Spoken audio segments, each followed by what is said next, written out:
একজন স্টুডেন্ট যদি শিবির হতে চায় তাকে প্রথমে শিবিরের ছেলেরা প্রথমে তাকে 4টা বই পড়তে দিবে।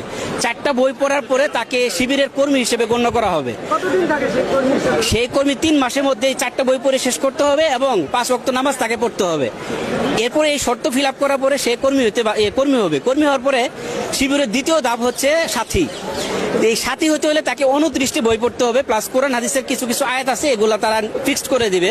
29 পারার 30 পারার প্রত্যেকটি সূরা, 29 পারা থেকে কিছু ছোট ছোট সূরাগুলো এরকম ফিক্স করে দেয়। সেইগুলো পড়ার পরে এবং 3 মাসের মধ্যে কোনো নামাজ কাজা না হলে সে শিবিরের সাথী হতে পারবে।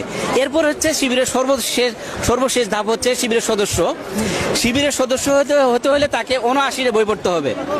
79টা বই পড়তে হবে এবং তাকে 6 মাসের মধ্যে কোনো নামাজ রোজা কাজা করা যাবে না। এবং 6 মাসের মধ্যে যদি কেউ নামাজ রোজা না কাজা করে এবং এই 6 মাসে 79টা বই পড়ার পরে সেই শিবিরের সদস্য হতে পারবে। সো একজন মানুষ চাইলেই সে শিবির করতে পারবে না। শিবিরেরা তারাই আসে যারা শিক্ষিত, মার্জিত এবং যারা ভালো মনের অধিকারী, তারা শিবির করতে পারে।